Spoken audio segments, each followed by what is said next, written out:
Welcome to Travels with Tulsans, sponsored by the Friends of the Tulsa City County Libraries. My name is Dorothy Miner. I'm the president of the Friends, a privilege to serve this fabulous organization. We're glad to have you join us for this 7th of our 2024 Travels with Tulsans. We want to say thank you to Rudisill Library for hosting us since we had some scheduling problems at Central Library. If you'd like more information about becoming a friend of the Tulsa City County Libraries, please check the table at the back, and there is some information, including information about our adult creative writing contest, which is underway. We'd love to have you join us in supporting our 5-star library system. Be sure to join us next week when our presenter will be Gerald Tyrone, giving us insights in Namibia, Botswana, and Zimbabwe. And today, our traveler is my friend, Carli Amersek. Carli was born and raised in Colorado. Her love of travel started at a young age when her grandfather would take her to Stapleton Airport to watch planes land and take off. They would pretend they were on the flight and make up stories about where they were going to land. I think that's a great story. In her late 20s, she was hired as a bartender at that same airport. Her employer was American Airlines. The company hired floaters to fill in when the regulars wanted to travel.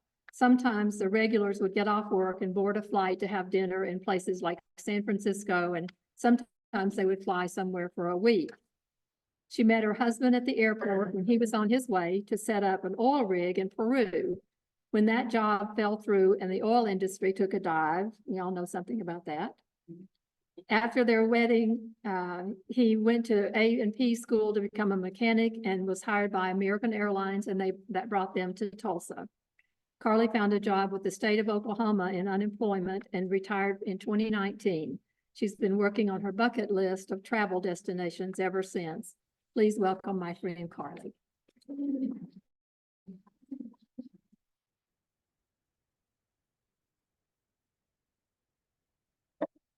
First of all, can you hear me? No? Yes? No? Now? Can you hear me? See, I was afraid of that. Yeah, it's on. It's on. Now, can you hear me? No? I can't get closer. We can go louder.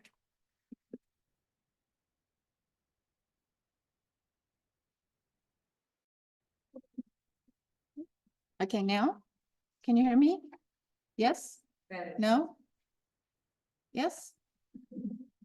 No?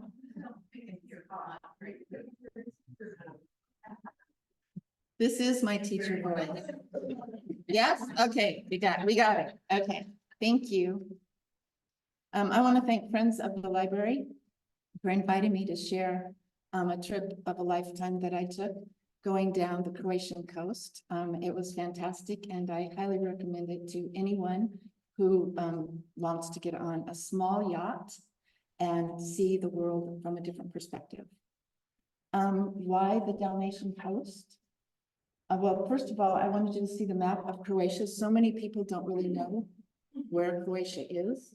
So here is a map of the whole entire part of Croatia. And if you go all the way down to the south where the little red dot is, that's where our cruise starts, and it goes down the coast to Dubrovnik. So we actually sailed a very small part of the country of Croatia.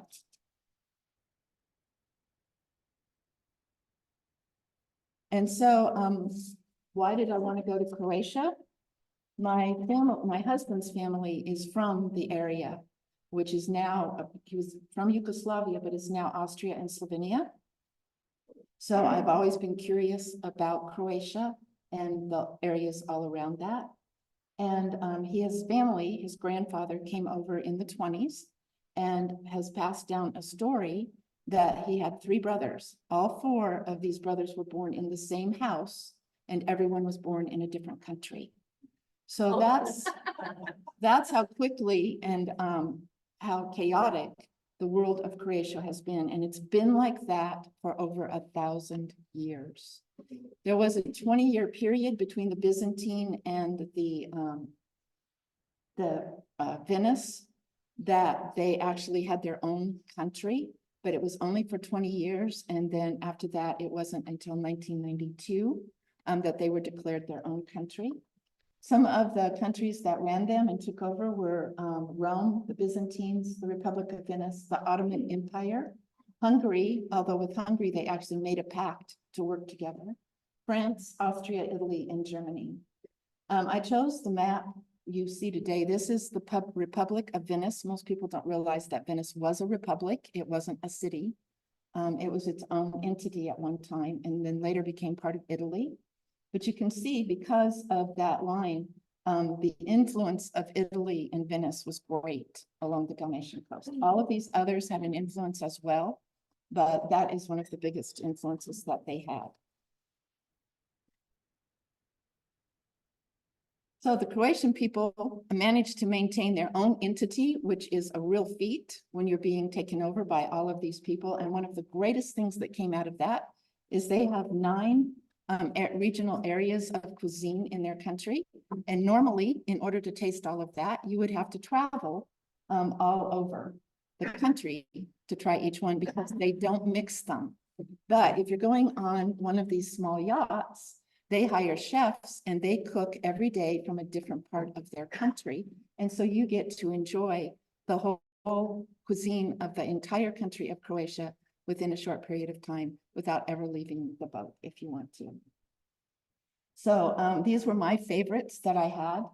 And I'm not going to use the Croatian names because my Croatian isn't very good. But the stew-like one up here in the corner is from the eastern part of the country. And that one, One on the left or right? the one on the right, that's a stew. It looks like a soup. That one was Austria is the one that brought most of that flavors into it. The one, if you go to your left of that one is a beef that comes from Italy and they serve it with homemade noodles. In this case, it was nachos. And then cabbage rolls down below that one are served with sauerkraut and mashed potatoes, which actually most people don't realize comes from Turkey. Most of us think of that as coming from the Slavic area, but this one comes from Turkey. And then next to that, schnitzel, which is something I think we all are aware of. They do their schnitzel with ham and cheeses inside, and that one is from Germany. The next one, the truffle, is French, of course, a French pasta. And my travel mate doesn't like mushrooms at all, and she loved this dish, so it was very good. And then the furthest one, the Maya, was one of my favorites, and it comes from the Ottoman Empire. It's basically tomatoes that have been roasted with whatever greens you have and goat cheese, and that was excellent too. Each one of these was at one time on our ship. We got to have a taste of the entire country. And then, of course, we're in a tourist area along a coastline, and like all beach areas, you have beach food. And so pizza was huge, although I did not go anywhere where it was a frozen product that you heated up. Everyone was homemade in their own ovens and delicious. Gelato was huge everywhere we went. And the majority of the places that we went, the gelato was homemade. So it's a family-owned little ice cream shop. And they make their own. So when they ran out for the day, that was it. You didn't get to have it. And you might go back the next day, and depending on what's available in the country at that time, it might be a different flavor. So my favorite flavor was lavender. Their Croatians are known for their lavender, and they've created a gelato out of it. So it was not only pretty, it was tasty. The hamburgers, of course, hamburgers go everywhere, don't they? The hamburgers were huge, as you can see, giant hamburgers, but delicious. And then for drinks, there are 2 drinks that are extremely popular in Croatia. The first one is coffee. And 80% of the people that live there drink at least 1 cup a day. Each home has a copper coffee pot in it, and their coffee is made in the copper pots. And about 55% of the people drink 3 or more cups a day. So cafes are filled with people. And then for later in the day, of course, aperitifs, cocktails, and beer. Beer is the #1 drink in Croatia. And there's a reason for that. My travel partner and I, neither one of us like beer. We drank a lot of beer while we were there. Really? It is delicious. Yes, it was delicious. The first one is in that bottle with the flowers, had a lemon in it, and it was a very hot day, and it was super refreshing. The other one is their regular beer that they have, and it was delicious as well. These breweries are small, family-owned, and they only service the area that they're in, so you can't go from one part of Croatia to another and get the same beer. So the beers that you are drinking in the area that are all local beers. And then, of course, we had to try the other kinds of drinks, the liqueurs, and they had an enormous amount of flavored brandies. My friend liked the cherry the best, as did most of the people on our cruise.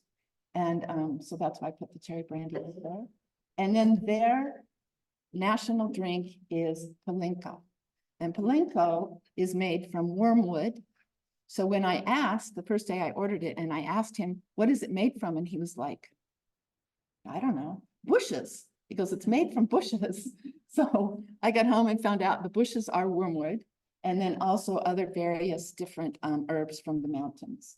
And so when you taste it, it's kind of like a whiskey, tastes a little bit like whiskey, and they put lemon in it, so it has a little bit of a lemon flavor. It was very good. So why did it become the #1 way of traveling down the Dalmatian coast? Small cruises, small yachts it's the #1 destination to do a small yacht cruise is the Dalmatian coast. One of the reasons is they've been building ships forever. They found a blueprint of a ship from 4,700 years ago, and I'm sure that before that they were building ships. This just happens to be one of them there. The Croatians, they did build them that big. The Croatians are the one who actually created the ones that have the oars, the 3 layers of oars. That's what that is. That was their creation. And so family businesses all up and down the coast would build wooden ships. And then in the 1800s, the middle 1800s, ships started getting bigger and bigger and bigger, and they were no longer made out of wood. And so a lot of the people that lived in Croatia that had that as their business, it had to close their doors and go find another way to make a living. The few that did remain, what they did was repaired the old boats. And then some of them got into other areas of things they could create for the marine world. And so there were a handful that survived that. And then in 1992, one of the families decided, why don't we take these, cruising is like this big deal. Why don't we take these old ships, these old cargo ships, and turn them into cruise ships? And so that's how it started. There were only 10 rooms. There was no air conditioning, and you had to share a bathroom with everybody, including the crew, only one bathroom. Oh. So people liked the idea of it, but they weren't real thrilled with the experience some of the times. So some of the families said, well, how can we get the money to be able to build new yachts? So what they did is they created a community fund up and down the Dalmatian coast. And when your yacht starts to make money, you take a portion of that and you put it in the fund. And then that fund is available for another family who wants to build one, or if you need to build a second one. So that's how they get the money to build the new yachts. And now up and down the Dalmatian coast, you again see family yacht builders. So when you go on one of these, everybody that's part of, not everybody, but the majority of the people that are part of the crew are actually the family who had the boat built. So in this yacht, the young man up in the right-hand corner for you is the captain, and it's his family that built this yacht. The gentleman in the middle, Mate, he was as actually a photographer who lived in Zagreb, and when his family built the yacht, and they needed help because they can't afford to pay a lot of money to a lot of people, so they needed the help. He became a sommelier and came down and closed his business and came down to work on the yacht. And then the crew members were cousins. So all of the family gets involved in these yachts. So when you're on them, you're treated like family. So I wanted you to see out where we actually did go up close. We started out in Split, And then we kind of went through all of the islands down to Dubrovnik. So that's the route that we're going to go. But before we can actually get on the yacht, we need to spend a couple days in Split while they get, because once they unload, they need a day to get everything ready for the new crew. So we stayed in Split, and the cafes that I told you about for the coffee drinkers is right there. Lana, who was our excursion director, told us that she at one time was taking a crew up to see a site, and 3 hours later they came back. Well, on their way up, there were 4 people sitting there, and the same people were sitting there on the way back. And so one of the people on her cruise said, well, how do you get any work done if you spend all day sitting in a cafe? And she said, we manage to get it done. We manage.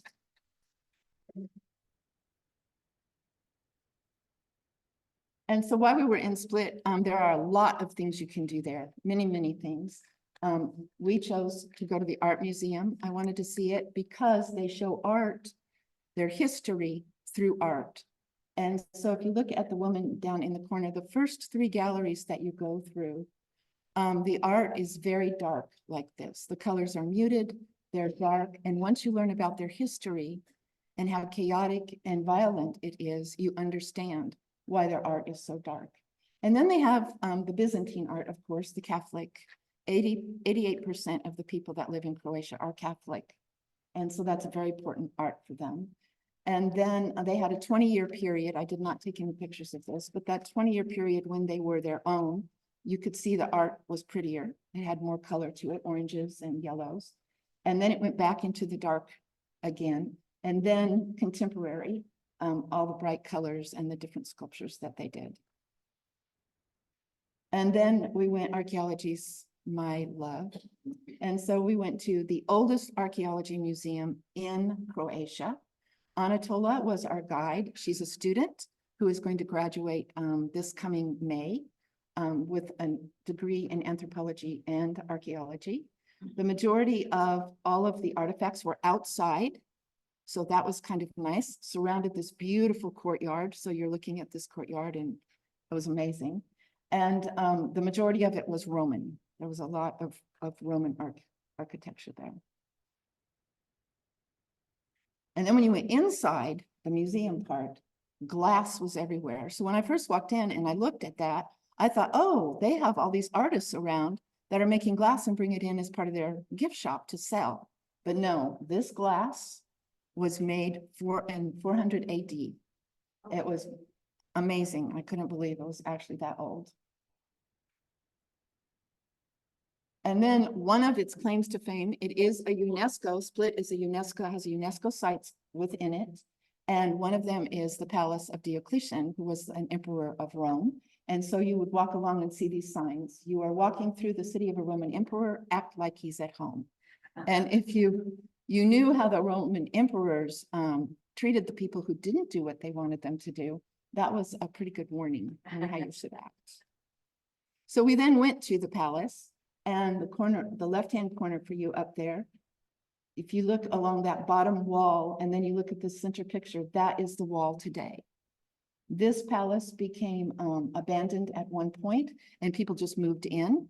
So they live there, they have shops in there, you can have coffee in there, but you cannot stay as a tourist in there. It's no tourists are allowed to live or stay within the compound. But it was magnificent. It's all still there. It holds churches, mausoleums, shops. It was amazing. So after Diocletian is a Roman emperor, the only Roman emperor to ever retire. All the other Roman emperors were murdered. He actually retired. He built this because his home, Slano, was an island not very far away. And he wanted to be close to his home. So he built it and he retired here. And 2 years later, Rome was a mess. They were fighting the Ottoman Empire and everything was crazy. So they came to him and said, please come back and help us. And his reply was, if you could show the cabbage that I planted with my own hands to your emperor, he definitely wouldn't dare suggest that I replace the peace and happiness of this place with the storms of a never satisfied greed. That is what he did. He grew cabbages. Cabbages are huge in their cuisine. They also have a huge cabbage festival, if you would like to go to that. It's not held in the city of Split. It's held in an area where there's a lot of cabbages grown, but they have a huge festival. And then if you're there at the right time of day, they do it once a day, and I believe it was around noon. You get a reenactment of Diocletian coming out to greet his people or his military, whichever it was. And I'm sorry I had a video of this, but I couldn't figure out how to get the video on here so you can see it. But it was pretty amazing. They blow the trumpets, and that was a really big deal. And then way down next to the far left on that bottom, there is a sculpture. This is Gregory of Nin, and he was made of bronze. He's huge, 25 feet tall. During World War II, they took him down and they hauled him to a small town and hid him in a barn because they were afraid that they would melt him down. He is so important to them because he is one of the reasons that the Croatians were able to keep their Croatian ethnicity in spite of everybody that came in and tried to take over. So if you rub his big toe as you're walking out of the palace, it's going to bring you good luck. Did you? Yeah, no, we didn't. No, we didn't. Actually, we didn't. And then we finally got to board our yacht, our private yacht. And as you can see, it's 4 floors. It has 4 decks, I guess you call it. And the top deck was for sun. There is no swimming pool because you don't need one. You're going to swim every day in the Adriatic. Yeah. And our yacht was called the Bellissimo. And this, it doesn't show up as clearly here as it did on my computer, but I chose these particular swim spots because the color of the Adriatic is just amazing.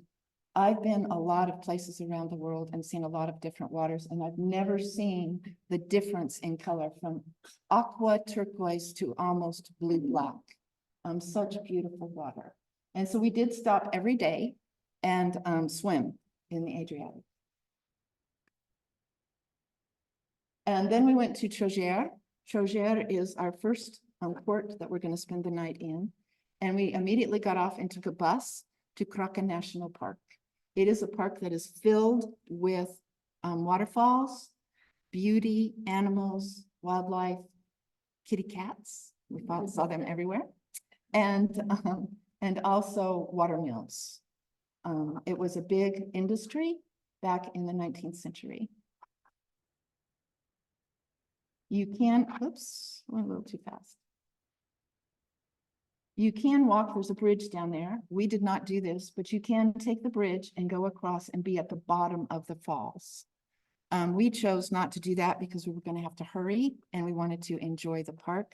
So instead we turned around and walked back and found a little place where normally you could swim, but swimming wasn't allowed. So I got in and waited. And the water was really nice. It was not freezing.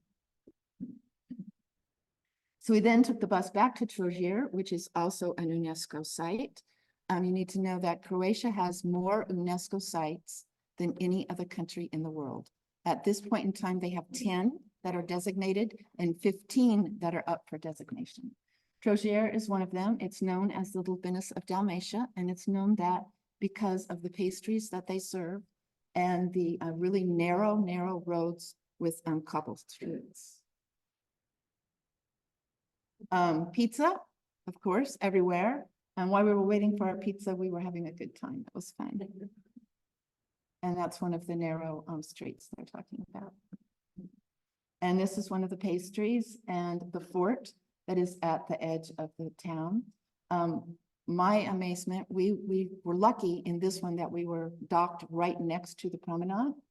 And at 10 o'clock at night, you look out, at midnight, you look out, and the promenade is full of families, not just adults, not just people, but families pushing their little kids. And I mean, it was amazing. It's a very family-oriented world there.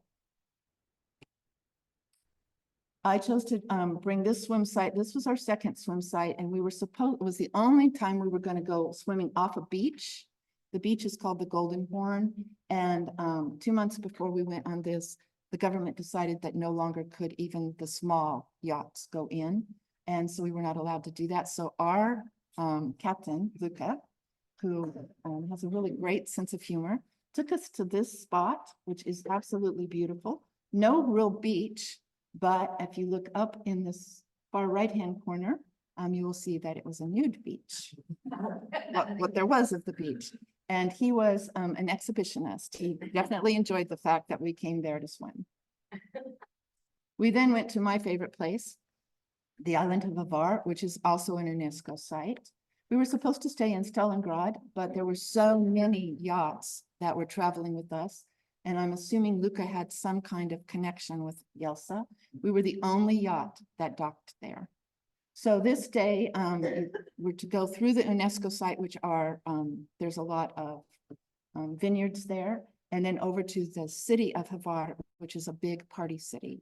Well, my friend and I decided that's not what we wanted to do with our day. We wanted some calm. So we stayed in Jelsa.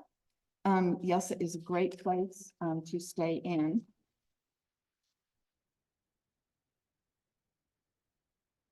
It's known for lavender.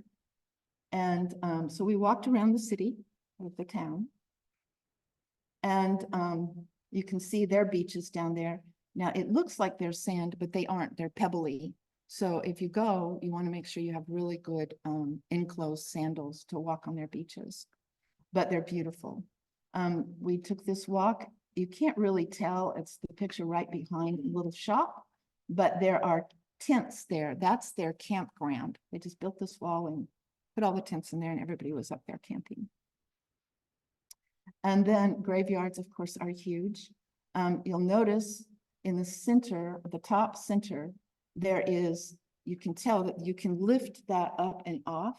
So I asked Mate about that, and he said, a family, once you buy a plot, the whole family is buried there. So when you pass away, you're laid out. And when the next person passes away, they take you and they put you to the side and then they lay you out. So this graveyard happened to, the oldest grave I could find was 1826. And so since 1826, your family, you're being buried with your family. I kind of like that idea. I thought that was kind. And then we went to shopping. Of course, you have to do a little shopping. So we did a little shopping. And the guy that owned the store said, I know where there's a lavender farm.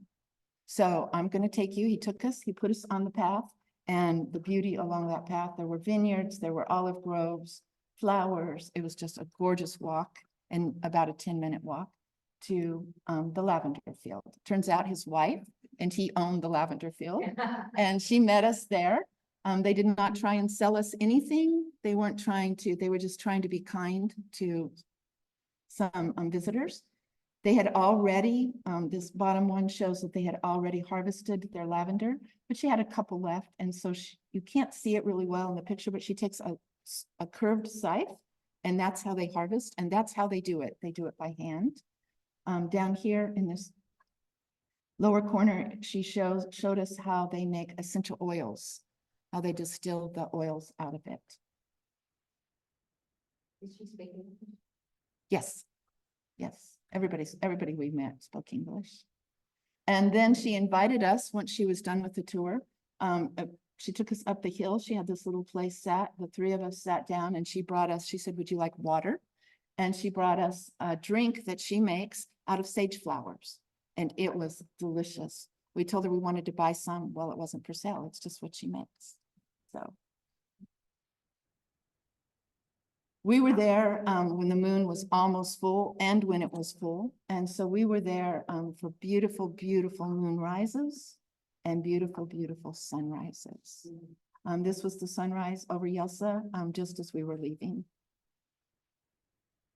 Our next stop was Biseovo. Biseovo is where the Blue Cave is. And you don't always get to go. It depends on the time of day that you show up. We showed up and we were the last yacht accepted because the tide was rising.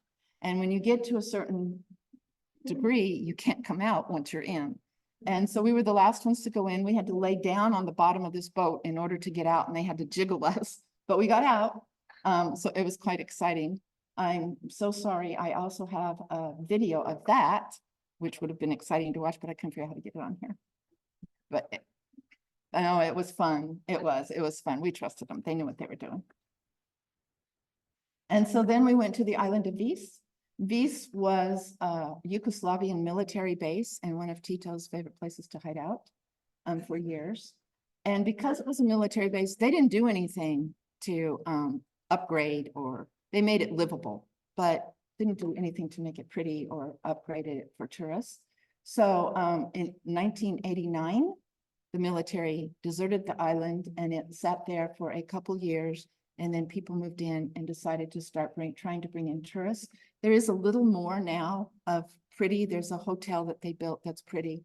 But for the most part, it's simply the way it was when the Romans built it.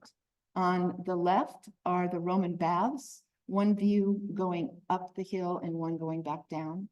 There were Roman ruins everywhere we went there. Then over here is the balcony on the palace that was there, and people actually live. They've divided that up into apartments. People live in those in the palace without electricity and running water. So like I said, they're starting to upgrade everything and redo, but for right now, that's a great place to go. Here's just a walk we took, some of the pictures of Vis. They had a great little market. As a matter of fact, it's the only place I saw a market like this. And down here on the left-hand corner on the bottom, that is the only gas station, one pump, only gas station on the whole island.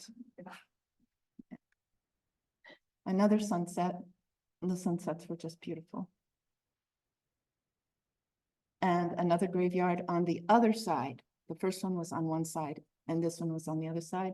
We went there because we thought we were going to go inside of the cathedral and they're remodeling. That was the case with most of the cathedrals. We weren't able to go in them because they were remodeling.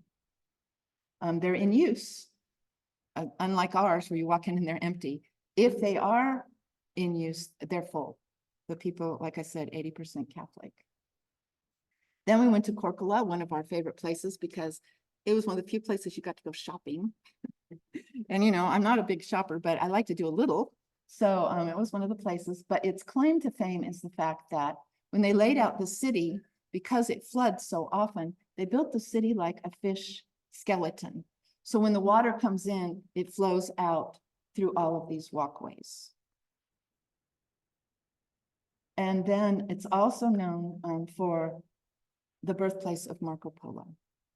And Marco Polo, it's debatable. They're having a debate about it, but he was born to rich Venetian parents, and it's always been thought that he was born in Venice. But this little tiny church, the Church of St. Peter, they found evidence that he was actually born right behind, in the building that's right behind the church.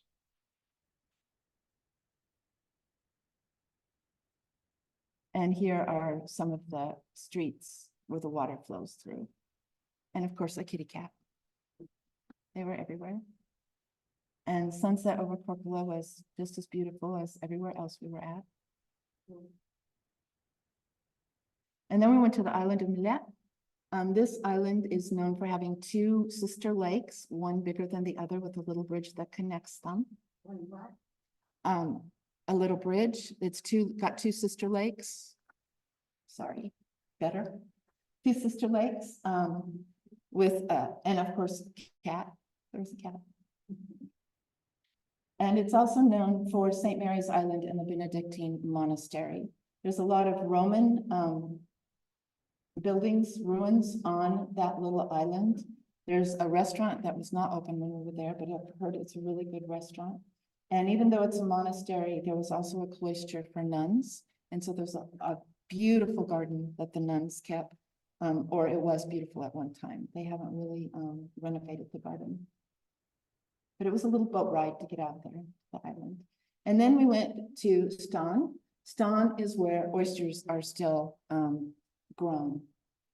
I didn't know you grew oysters, but what I found out about them is it takes 3 years to grow one. So that's why they're so expensive, if you wondered. And this part of the world has the most expensive oyster that is made. And they have very few. It's a small area. We weren't in that area. It's a small area. But in order to supplement that, because it does take a long time to get these oysters, they also grow mussels. And even if you don't like oysters and you don't like mussels or any kind of seafood, it's definitely worth the trip out there to see how they do it. You can see up above the little, I don't know what they're called, buoys, and each one of those buoys has a whole string down below it that's got mussels and or oysters growing on it. We then went from there to Slano. Slano is a small area that was known as the residence of Dubrovnik nobility. It also is known for its olives and its grapes and its archaeology sites. And a lot of the people that live there, in their backyards, they've just gone and collected archaeology stuff and they put it out there and you can walk through their yard and see it. And then we went to Dubrovnik. We're at the end of our trip. Dubrovnik, another UNESCO site. Dubrovnik was a big city that's walled in. And you can see part of the wall. And so inside, people still are born and raised there within this city. There is a church for almost every, can't think of, not Dominican. What am I thinking of? Anyway, there's every kind of church in there that you could imagine. The school in the center picture, you walk up those steps, that's one of the schools. There are 4 schools within the walls. Over here where the checkerboard is, that is the front of the university that's there. And it's the University of Libertas. And you can get a degree in international foreign affairs and diplomacy because Dubrovnik is known for its diplomacy. I like the fact that there were 2 basketball courts and they play each other all the time. One was on one side of the city and one was on the other. So I thought that was kind of fun. A lot of the people, our guide was actually born and raised within the city walls. She has moved out and her family is retiring from their business, which was a boat business. And they're probably going to turn their place into a B&B. Well, there's a lot of that there. A lot of B&Bs within the city walls. So you can stay within the city. Here's part of the wall that we walked and we were very proud of ourselves. We did walk that whole entire wall. It's a long ways, a lot of stairs up and down. We were pretty tired by this point of our trip, but it was worth every second of it. And there is a huge bridge, a huge suspension bridge out at the harbor in Dubrovnik. And then one of the guys was entertaining the children. And at the end of our trip, of course, how are you going to end it? But with a cup of Croatian coffee. We were sitting at a little place on top of the wall. And when we got down a little bit, our cup said, "For a beautiful day." So I wish all of you a beautiful day. Thank you very much.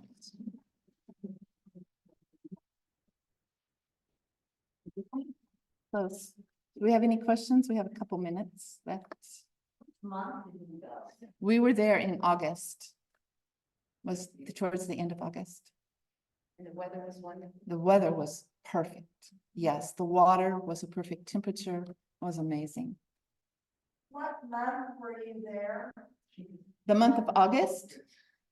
August. How'd you find out about the small boats?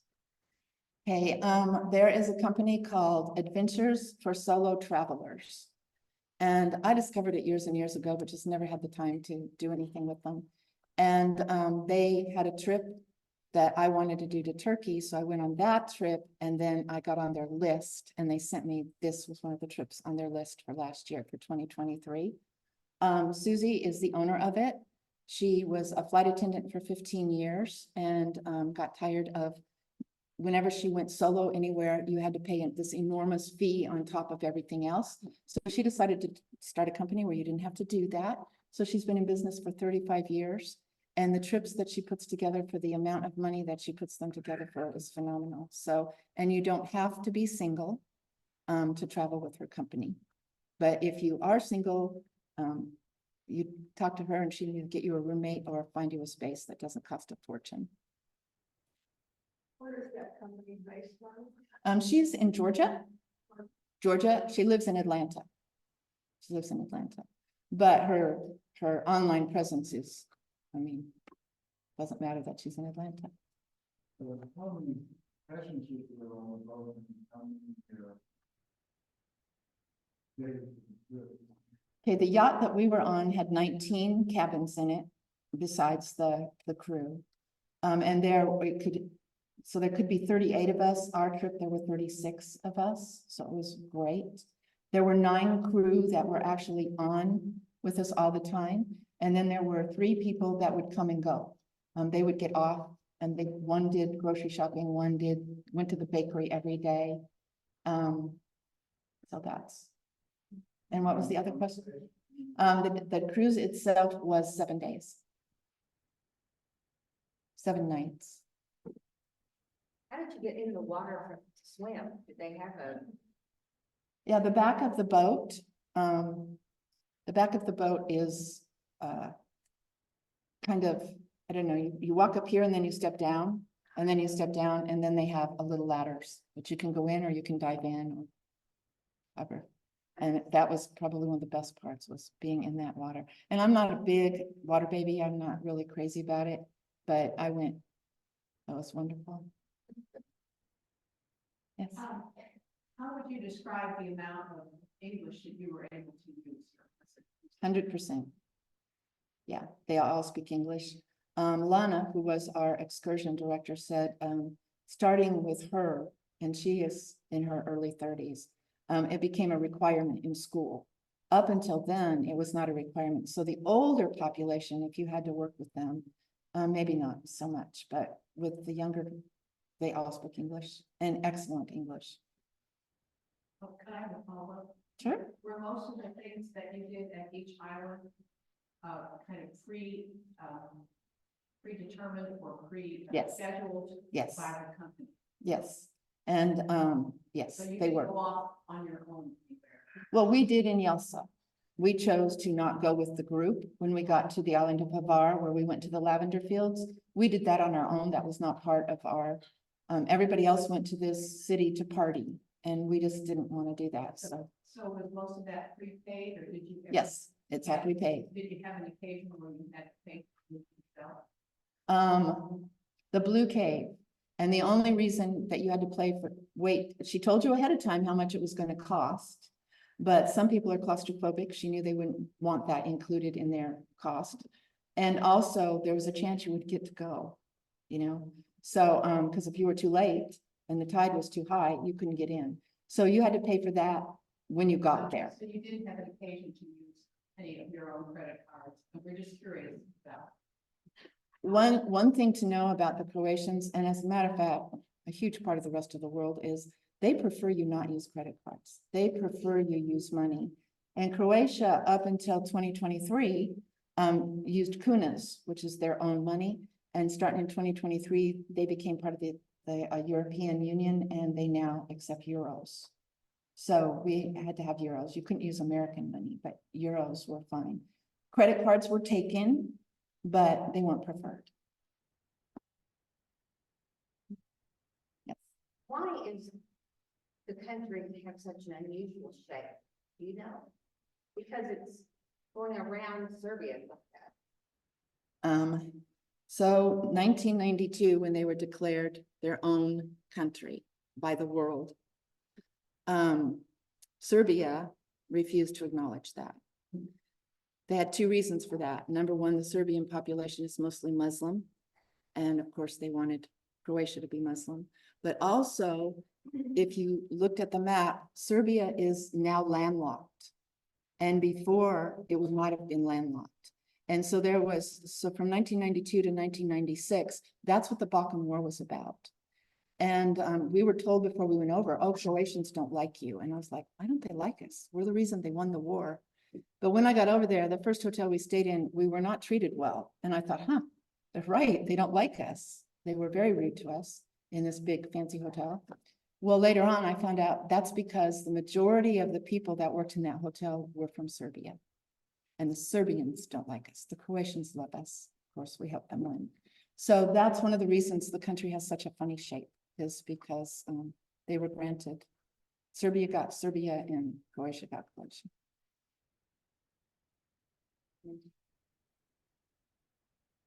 Any other questions? Well, thank you so much for coming out and letting me share the experience that we had.